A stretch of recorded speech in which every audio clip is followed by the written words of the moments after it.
Today, we're going to be talking about the Bitcoin Ordinals 1 year anniversary, as seen on the title. Sotheby's auction results would probably shock you if you haven't already seen that. And then, of course, SATs, BRC20 SATs getting listed on Binance, surpassing a $1 billion market cap. Lots of other things in store for this episode. So the show is going to be live on X. If you're live with us on X, that's great. Welcome. We're also live on Ninja Alert's YouTube. If you want your chat to be able to be filtered and shown on screen, hop over to YouTube and jump on chat there. We'll be able to see both, but we'll be able to interact more on YouTube because it gets sent to us.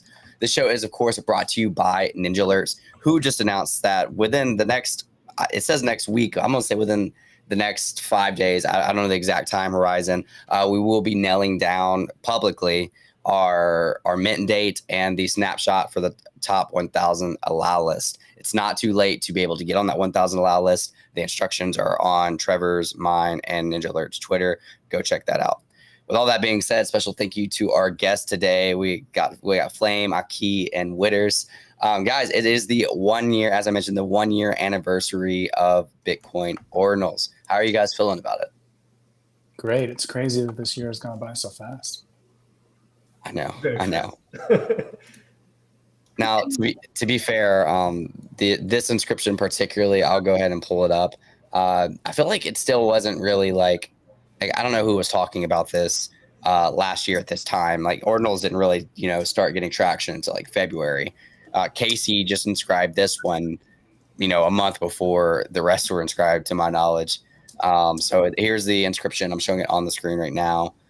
This skull, and as you can see, is created December 14th, 2022, 1 year ago.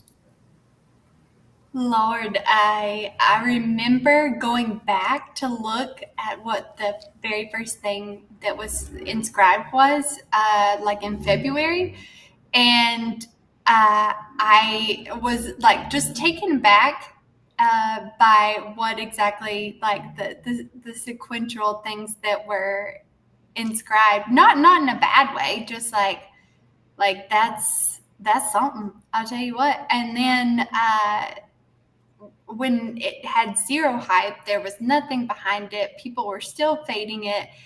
It like just having that kind of, not only conviction, but also like because it was done by Casey, it just made it so much more special. And then you became a real big fangirl like myself, and and everything else that followed. So, and we've come so far. It's wild.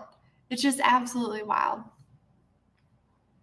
When was the first time you guys saw like this inscription particularly? I think it wasn't not long after. Like it was really close to the count to 10,000.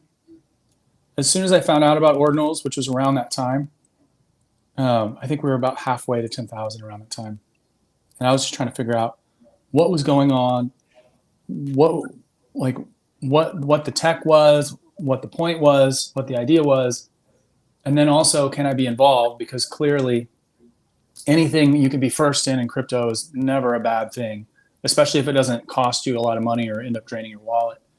And, having been aware of Trevor and Leonidas, who were two of the most front-facing people, I think, talking about this when it was going down, I knew it was something that was worth checking out and listening to. And I forget where you could actually see them because there was no Ord.io at that point. Maybe it was ordinals.com.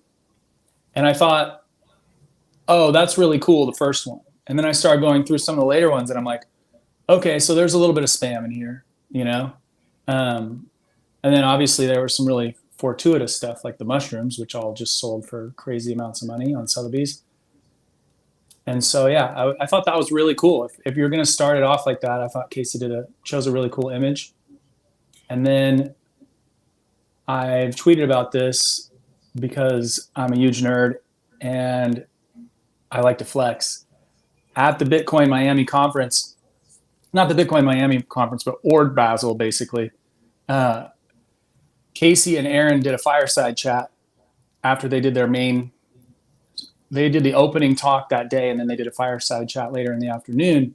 And I was there for both. And after the fireside chat, I just asked Casey if he would autograph my an image of Inscription Zero, something that I'd learned that, you know, artists can do with your phone, because there's really no other way for them to like sign their work. And I learned that from Grailsian, who does Tiger Bob.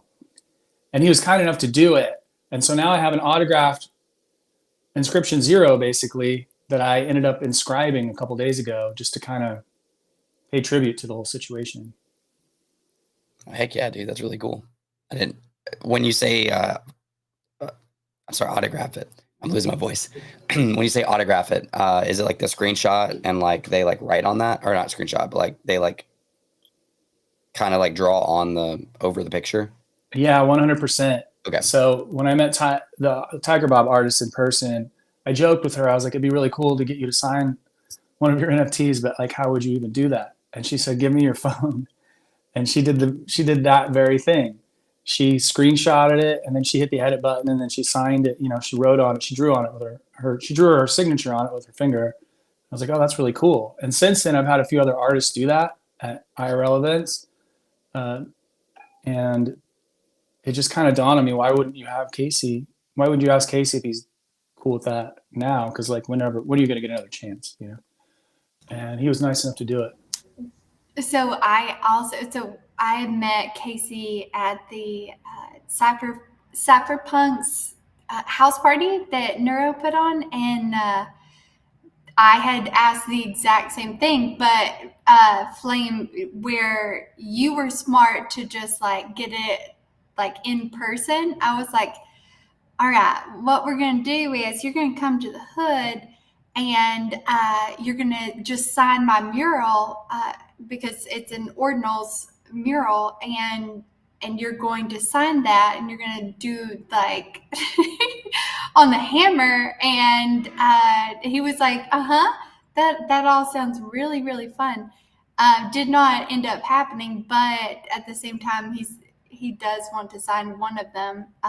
So I think Casey's going to be busy for a while signing different things that associated with Ordinals. Yeah, I think so. And he was really sweet about it. Like, he signed his name, and he explained to me, like, that's the C and that's the A and that's the R. Like, he even told me, like, kind of how to read it, which I thought was really thoughtful.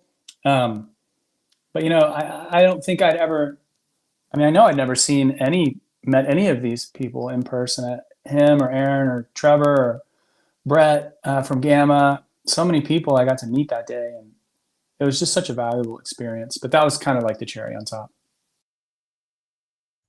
Yeah, that's awesome. I wondered how he would respond to like people being so excited about like his protocol, because like he doesn't really post super often, you know, and it's not like, he doesn't seem like a very prideful person. So was he almost like a little like, I don't know, didn't want to sign immediately, maybe humble about it, or was no, he was really cool. Like, I just asked him, like, would it be cool if you sign this with your finger? Like, I would love for you to autograph this.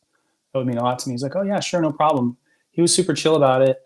And in fact, I mean, like, that was kind of his vibe, you know. He was really humble, but very direct, you know. Like, it's not that much different than what you've seen in like Hell Money or anything like that. He's a very straightforward guy. He's got a really funny, at sometimes biting sense of humor. He said some pretty choice things about Luke. You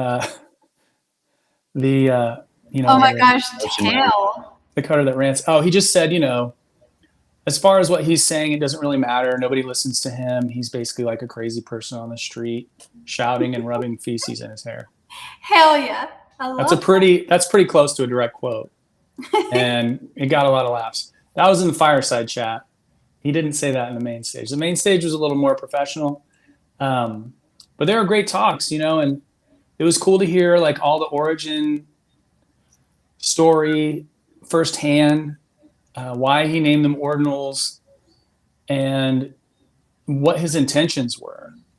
And it was really interesting just in general. The whole day was really sort of driving home that Ordinals primarily are built on art. You know, like, art is the main driver of Ordinals. Obviously, there have been other things that have developed since then, BRC20s and so forth. But that was really the idea. I mean, that was really sort of the theme of that conference. I know that there was more to it than that. When ordinals were first released, there was a lot of talk about just immutable data written on Bitcoin, censorship resistance, all that good stuff. But the overarching vibe at this Ore Basel day-long conference was we're in it for the art, as well as other things. I mean, there were people that were talking about PFP collections and investing in ordinals and stuff like that. Not really much talk about BRC20s, but he did talk about runes while we were there and give a little alpha about that. Or just explain, like why he wanted to do runes, because he felt like ordinals or BRC20s were inefficient. And they are. There are a lot of steps involved with interacting with ordinals as they stand, on the version of ordinals where they exist. And runes just really seeks to solve those problems. And he's like, what's the point of runes? He's like, well, I mean, I guess shitcoins on Bitcoin, people are going to degen. They're going to degen.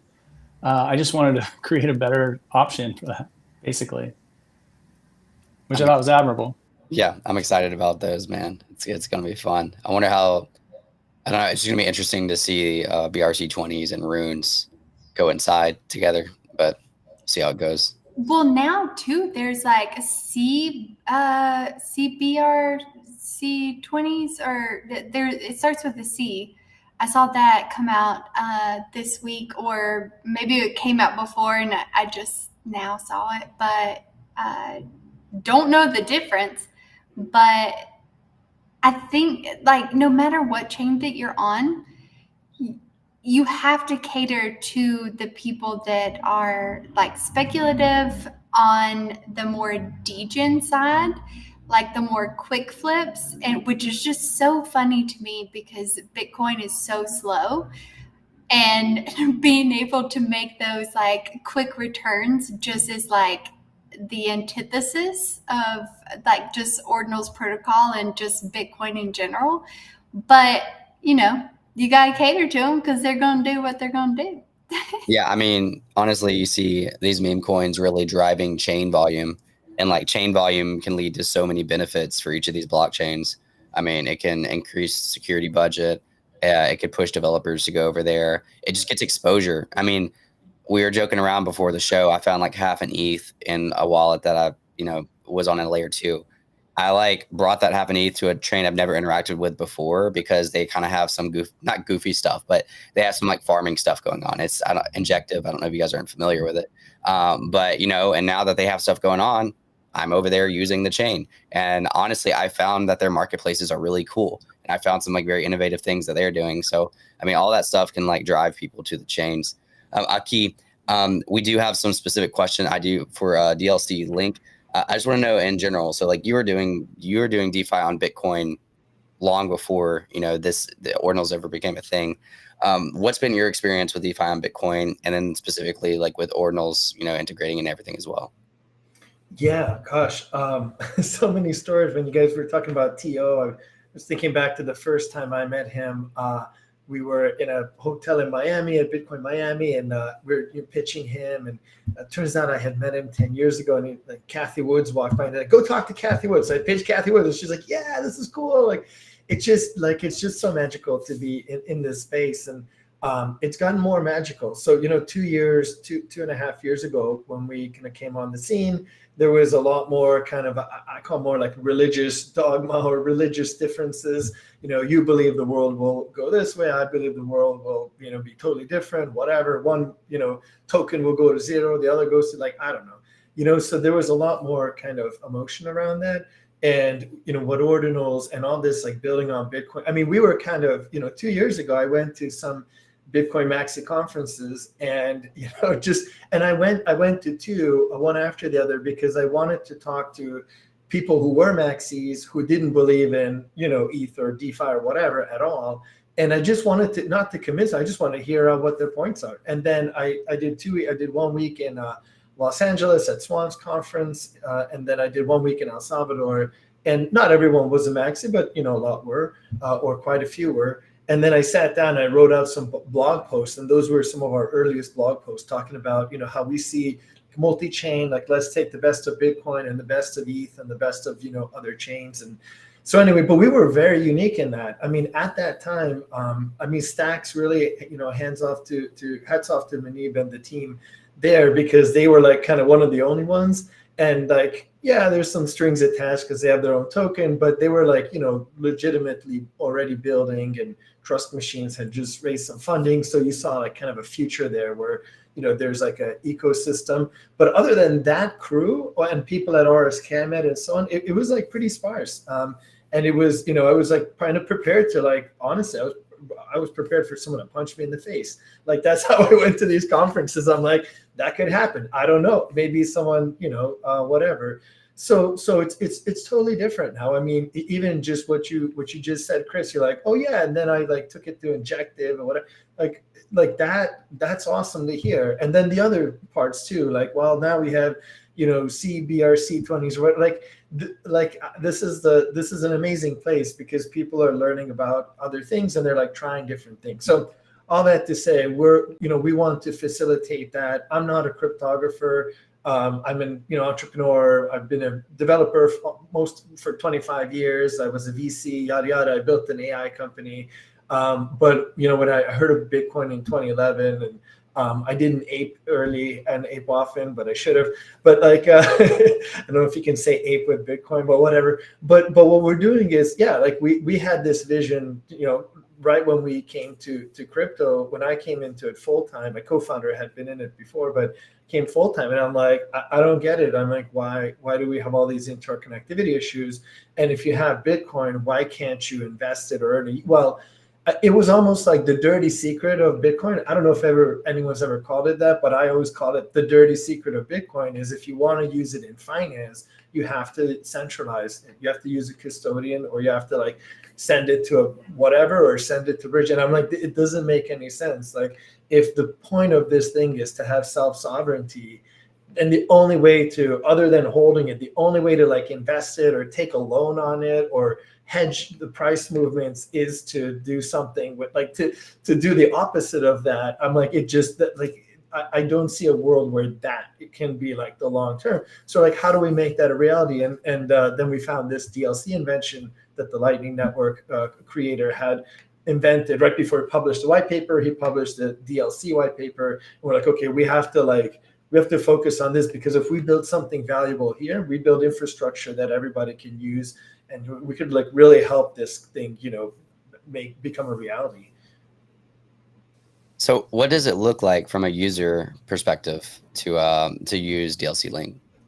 So in the context of the Ordinals and the audience here, so we have two parts to our business. One is our commercial product, which is not relevant here, but it's a safer wrap Bitcoin, DLC BTC. You can put Bitcoin in and use in Curve and Aave, and you can self-lock it with yourself or self-wrap it instead of sending it to a bridge. That's totally not relevant here, because this is more like the developer, the builder crowd. So it's a developer, it's infrastructure. So we have, basically there's this original DLC idea. Some teams kind of like work with it, but it's always been incredibly hard to integrate, and not just for startups, but also for large companies that we talked to, like NIDIG and Foundry and whatever. Foundry ran a hackathon about DLCs, and they were like, it was so hard to work with, because DLCs are basically like a math formula with some infrastructure built around it. So anyway, for what we offer for any Ordinals builders or BRC20 or any SAT-based asset, is we give you this infrastructure where you can just integrate. You can create these DLCs and integrate these DLC experience, or you create these DLC experiences by integrating our software. So there's like 6 components, but kind of the highlights are, there's a wallet library that enables Bitcoin wallets to do DLCs. So we've integrated that into Lather Wallet in production, and it's an Xverse and kind of a staging environment that we're going to put into more Bitcoin wallets. So if you're using Lather Wallet today, you can do DLC ordinal stuff already. There aren't any like protocols yet, but I'll speak to that moment, but there will be soon. But anyway, like we plug into the wallets, because a lot of the DLC magic happens in the wallets. And then we provide this attestation network that publishes the DLC attestations that you need to connect to basically to open and close the DLC. And that's like just some infrastructure as a service we provide. We charge like cost for it. It's very cheap.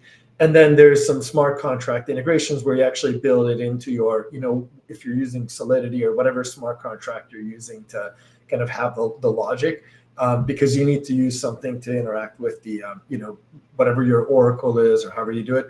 But anyway, and then we support the whole thing. And so we've got like, a dozen teams kind of building different experiences, whether it's like derivatives, like ordinal lending, ordinal derivatives, BRC20 complex auctions, whatever you need, wherever you need kind of programmable logic that exceeds what you can do with PSBTs, you could basically put that asset in a DLC and then move it through some smart contract input. We had a question in the crowd that says, do viewers get any Ninja Alerts whitelist? I definitely think Trevor should consider that as points for viewing. And also, guys, special note, you see this beautiful background, how symmetrical it is. Shout out to Trevor for doing that. Pretty excited about it. Flame, Witters, you guys have any questions thus far? I do. For the undoxed lay people on the panel and potentially in the audience, can you break down what a DLC is? Yeah, definitely. So DLC is like a lockbox on Bitcoin. So like, we don't have smart contracts on Bitcoin. If you want to have smart contracts, you need to set up a chain, whatever, a Bitcoin L2.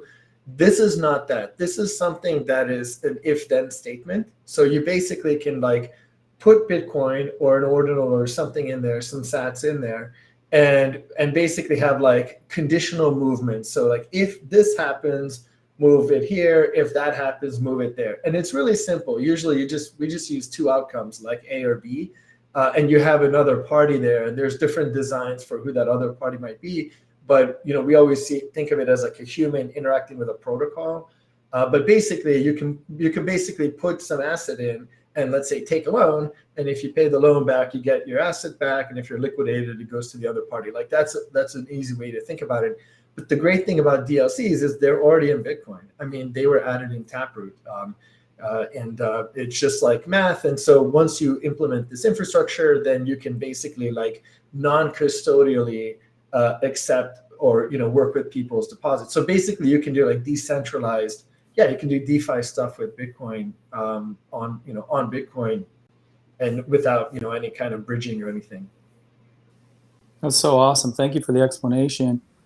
And I'm also wondering, DLCs versus smart contracts. Obviously, one of the main things that people are very concerned about, especially after today with the whole Ledger fiasco, which kind of reminded me of the whole Oscar screw up. Like when Price Waterhouse was backstage screwing around and they gave Warren Beatty and Faye Dunaway the wrong envelope and they announced the wrong Best Picture winner.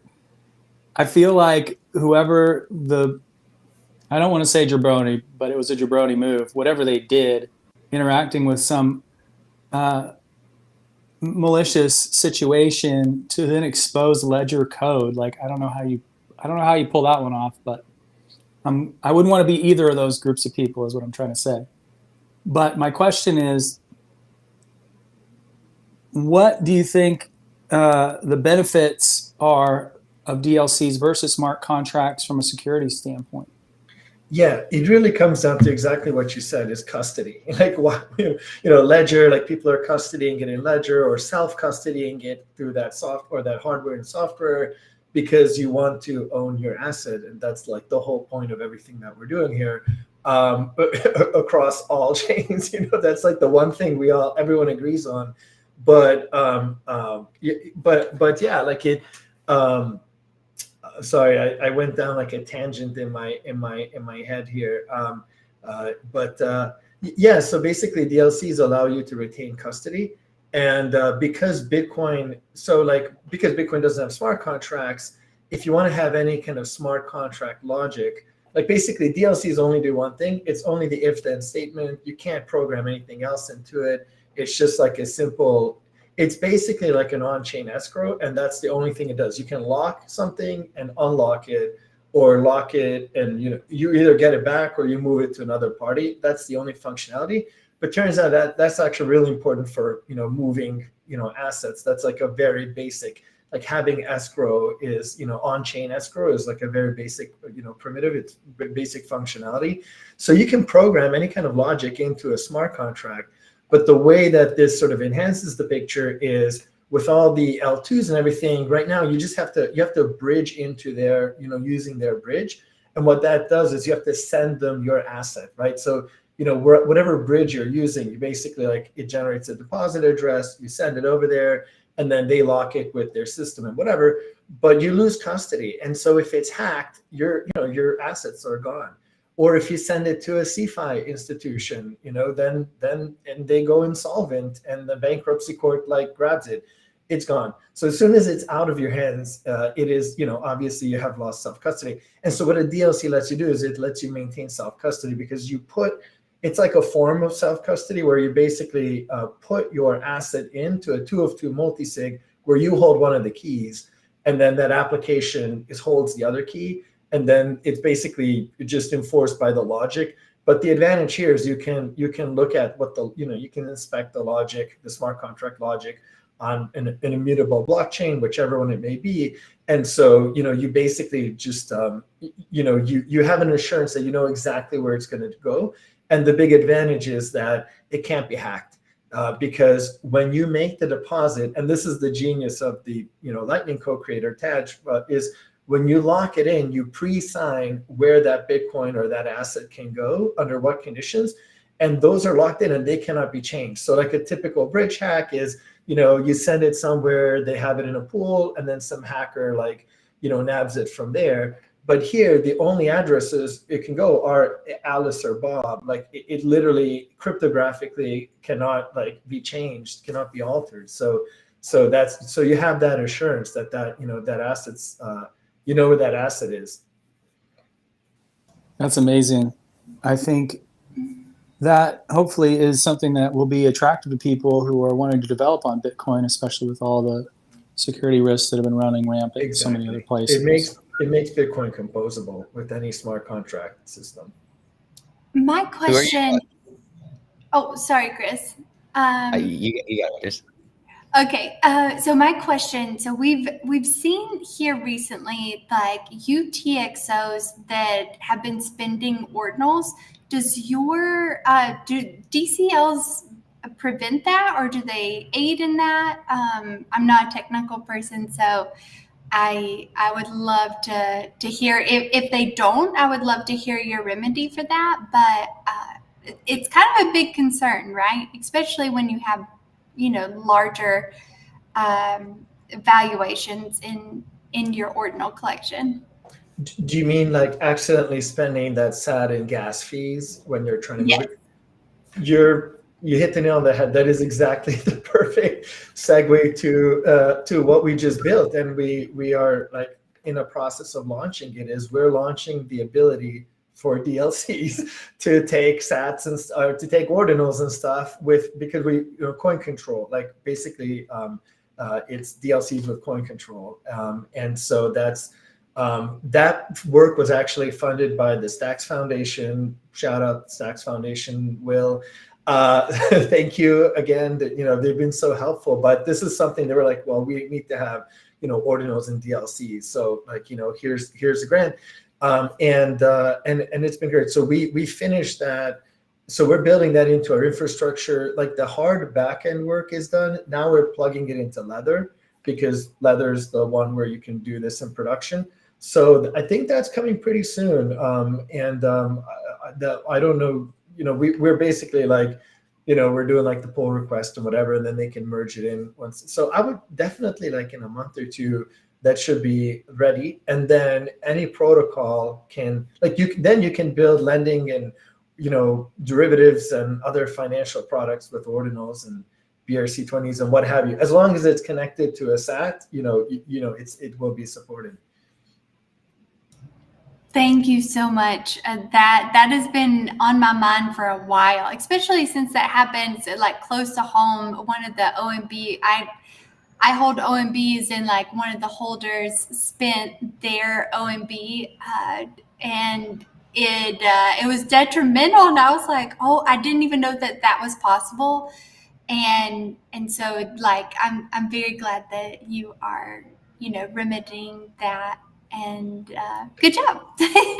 Oh, Did that happen early? um, Quitters? Mhm. Did that happen like earlier in the Ordinals? No, it It just happened last week. Yeah, it was last week. That's A guy I mean, named it's Hulk. that's brutal. And I think it had So something to do with the runes XYZ or whatever that site was where people were minting Cook.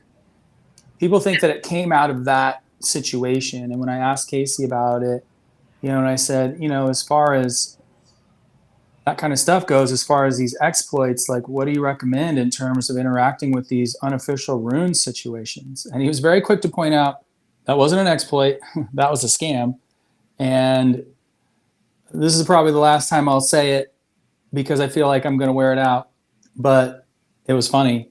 He said, don't degen too close to the sun, which I think is great advice. But that is definitely a case. I don't think anybody's super clear on how exactly it happened.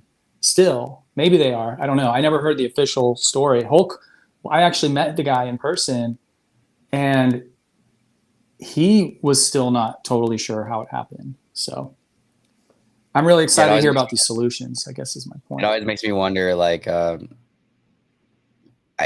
hate to be like, oh, it's user error, but it's like, is there more to the story? Like, is there something, like a lot of times when you hear somebody getting drained, at least like on the east side of things, like typically there's another step that they just kind of didn't say. Like, yeah, I like, they're not going to mention that they typed their seed into an email, cause like they're too embarrassed of that. Even the ledger thing that happened today, like while it was like not, it was pretty smooth compared to other scams. It's still like there was an extra pop-up window on top of your already wallet connect. So I'm not going to say like, oh, you're dumb for clicking that, but it was like people are making it sound like they like didn't see anything abnormal. And it was like a whole extra window that popped up. And so I don't know, but that's the last thing I want to do is point to somebody who just lost something huge and be like, oh, it's your fault. Absolutely. So it's not a matter of like, I care whether it's their fault or not. It's a matter of like, I don't want that to happen to me or my friends or anybody. So it's like, if there is another thing that you're not talking about, it would be good information for everybody else to know.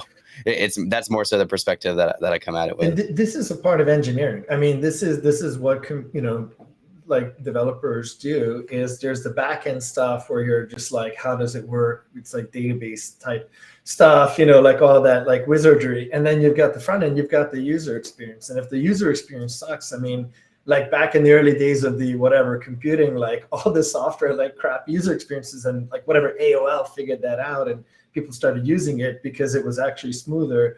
And then like enterprise software is horrific, and then people started making like that, like banking or whatever, more fun. But like if the user experience lends itself to be like if you can do like some sort of full screen takeover or whatever, like people are not gonna, and so part of it is hacking, part of it, like it's all just code. It's like the quality of the code, quality of the, like the designers working on it, and like quality of the cryptographers and security experts who are like, securing the various ways. I mean, it's all tech, but this is really cool. I mean, it's sad to hear that happened, but it's interesting from the perspective of the users that like this really impacts you. Like if whomever are designing these assets miss something or whatever, then there's going to be like a real life impact. And that's you want to minimize those negative impacts.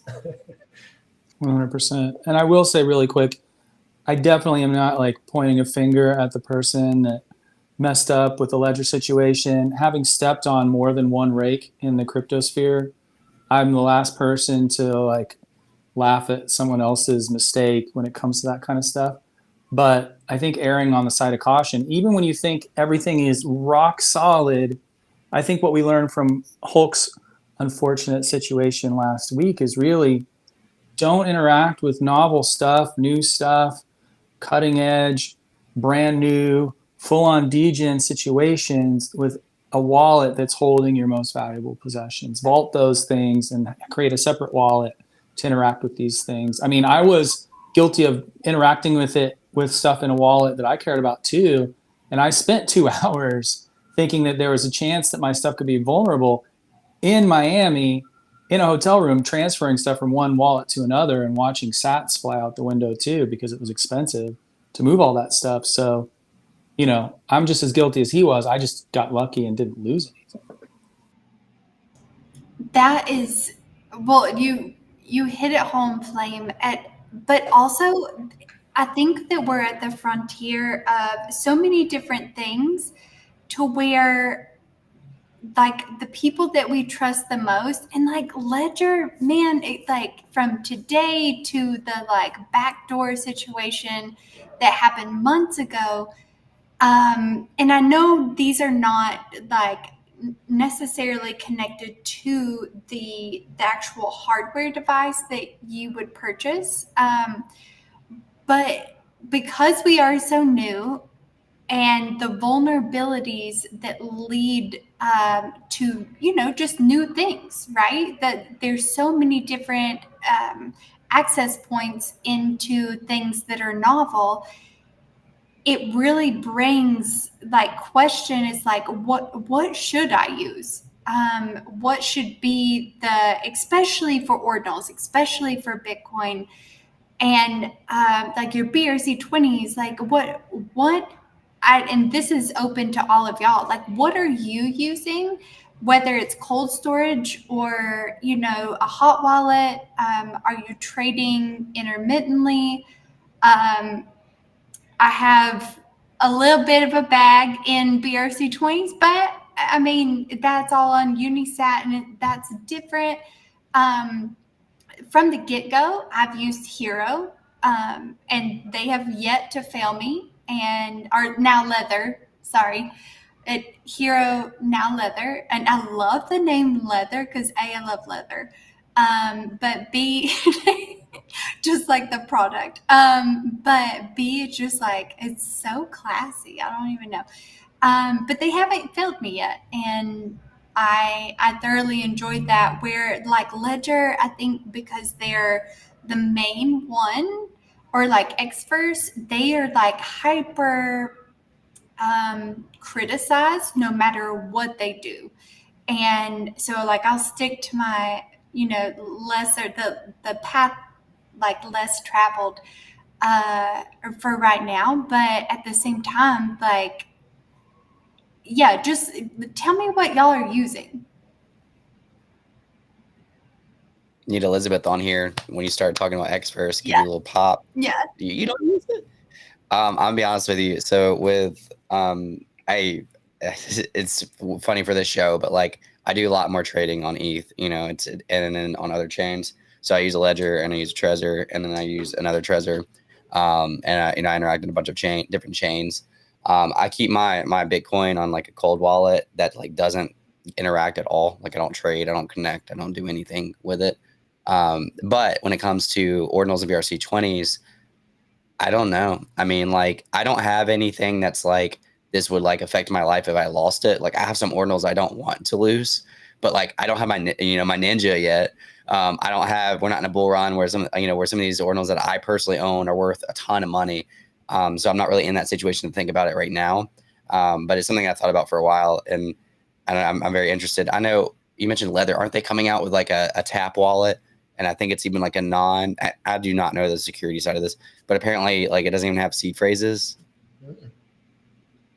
So that sounded interesting. I think, am I saying the right name? Is it Leather that's coming out with that, or is it somebody else? So from what I saw, I guess that was like a couple weeks ago, but from what I saw, and I'm kind of like, I'm very interested in that, because with Bitcoin, no matter what you do with it, if you start a new wallet, right? And please correct me if I'm wrong, that is completely separate. So like you can't do spent UTXOs, you can't do, like different things, like where on ETH, that would be accessible through like smart contracts. Somebody nod their head and tell me that I'm right. Okay. Okay, so that was my understanding, which makes me like bullish for one, just being a user of like the different things that are available in Bitcoin, but at the same time, it you can take those steps and you can protect yourself, but it only goes so far. If you out here, degening BRC20s with, like, I don't know, the ticker nudes, and something happens, that's on you, bro. That's on you. I don't know. I've got a funny wallet security story from last week. I was talking to the OKX wallet guy about DLCs, and obviously they're looking to be really involved, or I guess they're already very involved, but they have a ton of users. So we're like, hey, this is like next gen stuff. Let's build some experiences so that like people using this stuff, people using DLCs can do it in OKX. And so I was so in my MetaMask, I've been using MetaMask for 2 years, but I've kind of been gradually switching to Coinbase wallet or whatever wallet. But in my my MetaMask, I have like an account that's just like test levels of things for like just random small things, and then I have other stuff that's secured through Ledger. And so the test one, so I was like sharing my screen. And like, I know you're not supposed to do this with like real money, but like I was going through my OnePass to like pull the password. And like, oh yeah, I just have to log in, put the password, and I pull up OnePass, and it flashes my seed phrase on the screen. And the dude's like, no, what are you doing? And he started like looking behind him. He's like, did anyone see that? I'm like, oh no, it's okay. There's nothing on there. But I was just so embarrassed that like of all the people in the world, he had to like see that. I'm like, all right, I'm just moving everything off of MetaMask. Just like I'm gonna like finish the migration of wallet just because of that one account. But anyway, yeah, it's easy to that's like they didn't even have to hack me. I just like I mean, it happens to the best of us, and I think that's a good example. And I think you can't be too careful, but it's also hard to be as careful, as literally as careful as you could be. That's difficult. A lot of people aren't too keen on having to store all their most precious information on paper, and then have to access that every time they have to use that information to get to a wallet or whatever. So, I think it really just underscores also, like, be careful about what you store in password protectors, but you never know, like, when you're going to have that moment where it's just like an oops moment, And the remedy, the best remedy, right, is like for each seed phrase, you buy several of those steel things, and you like put the words in there, and like you shard it out. So you've got like, whatever, a third of the words. So you got 3 steel things, and then you give one to some family member or friend or whatever. And like, you do all that like social recovery stuff. But like for each seed phrase, so like if you've got one leather and an X verse and a MetaMask, so you've got 9 pieces of steel or whatever. It's just it's not it's not going to scale. Yeah, it becomes like a quest, right? Like in the Middle Ages, to find the Grail. Like, where did I put all my seed phrase? Like pieces of my seed phrase. Yeah, and then one thing that I've been doing this week, that the security hacker guide paradigm. There was an interview with Unchained, and they have like a whole security guide. But one thing that he reminded me of is like any kind of text two-factor authentication. Like you can get SIM swapped, and then whatever you secured through text 2FA, whether it's like crypto or maybe just your bank account or whatever. Like all these websites, like Chase Bank or whatever, they all send you a text. But if someone can SIM swap you, they can just like grab the text and like grab your money or grab whatever they can get. And so I've been going through and just because I did it as a convenience, because it's like kind of a pain in the butt to always use an authenticator app. But I've been going through and just like migrating all the text 2FA to authentication. I did the same thing when everybody started getting the 2FA breached. Yeah. I was like, well, there's not much you can do to protect yourself, so you might as well just minimize the amount of phone 2FAs that you're exposed to. Yeah, because there's only so much you can do. Like a lot of phone companies, like they don't really let you block people from like pretending to be you. Like there's limits to it. So you gotta do what you gotta do, which is just remove it. I And call also, my, oh, sorry, go sorry. ahead. Go ahead, I Liz. call my little, I guess, cell service provider. I call him monthly, and we're on the first name basis because I live in the sticks, and he knows who I am. And I'm like, I'm gonna change my passcode. So if anybody were to like SIM swap or like try to access my like cell plan, you know that ain't me, darling. So we're on like first name basis. You have such a distinct accent, though. I would like be impressed if somebody called your local phone service and was just like, "Oh yeah, that's what it is." This didn't happen to me, but my friend's friend 6 years ago lost like $180 million of Bitcoin. Meaning it was like the stolen from him. It was the largest theft like of Bitcoin in some, I don't know, it broke some sort of record, and that was 180 million like 5-6 years ago. But it was there was like a very sophisticated scheme that used AI to like mimic the voice patterns of someone for voice auth, and that was so like that can happen like these days, like voice. Are they still in this? Are they still in the space? I don't know. I haven't. Most likely, 100%. Probably, it's got to make it back. But I'll be. That's pretty hard to recover from. Yeah, I mean, just imagine that. Yeah, imagine the ups and then the down. It's like, yeah. I get sick to my stomach when I buy something and it goes down a little bit. Yeah. Thankfully, knock on wood, I've been scammed in Web 2 a lot. I have not been scammed in Web 3. I've bought projects that like rugged, or whatever. Like I've bought stuff that went to zero, but I've never like had, something like that happen. In Web 2, I have on quite a few occasions, but not Web 3 yet. Knock on wood. Like, because I mean, as we've been saying, like it literally can happen to almost anyone. Like everybody gets vulnerable at times. I feel like the more in the space you are, the more like, at least for me, I get more casual with not necessarily wallets that I have a lot of assets in, but like, I start doing all these different bridges, we're talking about that earlier, all these different, like swapping or whatever it is. I just get so used to clicking through transactions. It gets to the point to like, you're just like signing stuff at the doctor. You're just like trying to get the paperwork out the way so you can do what you wanted to do. And it can definitely get easy, especially late at night, and tired, or, some people probably even intoxicated. Clicking through the wrong transactions. So, I mean, I get that it happens. But yeah, so DLC Link, we definitely improves the security of those situations. I'm looking, so as DLC Link, from my understanding, of course I did research before the show, and then I have you on here. You provide the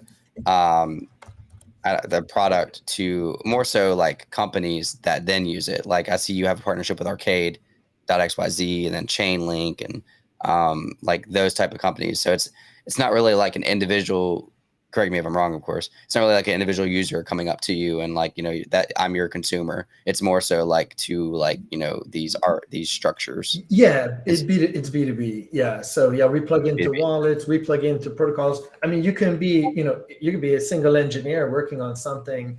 We were just playing Stardew Valley, and I think that was built by one engineer apparently. So you can be the Stardew Valley engineer of Ordinals and just like integrate our stuff. We've got our like code, but basically there's like code that you integrate to do the DLC stuff. So I would say we sell two things. We sell the infrastructure. I mean, for developers, we basically charge at cost, which is very little. And then we do this like this safer bridge. That's where we make our money, and that's like something that's more that has like a sales motion around it. But we make the infra, and then we also like encourage the ideas, right? Like we talk about DLCs and we write content on it, and we do hackathons and whatever. And I wanted to share actually this. I just put this. I guess there's like a private chat here, but we could tweet it out or whatever. But this was back in June. We published an article on how could you use DLCs to enhance user experience around Ordinals and these assets. So you could like, what kind of trading things can you do? You could do auctions, you could do whatever. Like, so anyway, this is the article that, thank you so much. Yeah, this is the article that just gives some insight as to like how, like, if you're building, if you're building anything with Ordinals or BRC20s, like please, and if you're here, read this because this might give you some ideas for how you can make your product better. So all that to say, we do education, we do support. If people are interested in this for their project, they can just reach out. Best to come to our Discord and like post something in a chat, and then we can like start engaging with you and start answering your questions, and just kind of even walking through this stuff. We also have really good videos. Shout out to our video guy Rock. And shout out to the AI that we've trained with my co-founder's voice that we used to like actually generate the audio for him. But yeah, so we just, because sometimes it's like a 1 minute video, like we try to keep the videos to 1 minute because life is short and whatever. But these 1 minute videos just kind of like, they're like, here's how this works. And then it's like, yeah, that I think these videos have been one of our best best things we ever did. Do you guys have any recent ones so we could look at? Yeah, we got our DLC BTC. They just changed the media tab. Did you guys notice this? Look at this. It's like so organized now. Huh. Like you don't have to like infinitely scroll down. You can just like find one. Thank God. Like, I know. I just noticed that. That's like breaking news. I need my like soundboard. You do. This is like what needed. Like, I understand like Meta is different and that is like completely separate, but for like content like creators or like artists, you need a grid system where people don't have to click on individual things to see it in a bigger. So anyway, this is great. I agree. I agree. Is this like one of the videos? I guess this is a walkthrough of. Oh yeah, this is a good one. Is this the your co-founder's AI voice? Yes, yeah, they're all my co-founder's AI voice now. But amazing. Do you use 11 Labs? Yeah, I think we do. Yeah. And then now we do it in Mandarin too. But I think for Mandarin we end up doing it's an AI Mandarin voice, but we do the text like a human translates it, and then the AI gives it voice. So yeah, we're huge AI fans, to say the least. But yeah, so what this demo is showing is like you can lock your Bitcoin or your Ordinal and wrap it to an NFT on ETH or whatever chain. Oh, that's really cool. And so you've logged in with MetaMask for your ETH stuff. That's what it's showing, and then you authenticate with Lather or Xverse. That's awesome.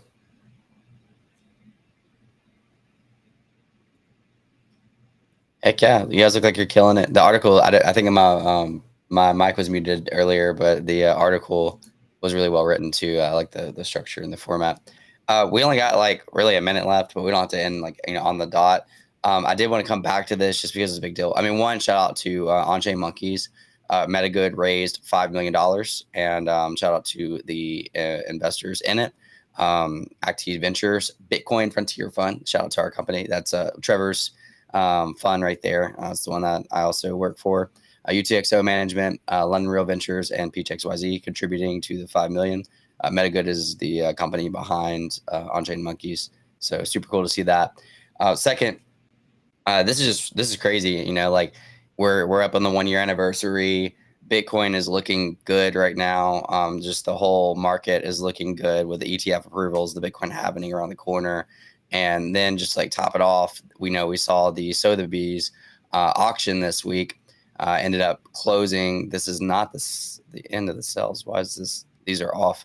It closed yesterday. And let's see if it shows it. Yeah, this isn't showing the totals. I know the top one, Trevor tweeted about it, so I can go back to it. Am I looking at the wrong thing? A couple $100,000, I think. Like 240,000, close to $250,000 for one of them. Yeah.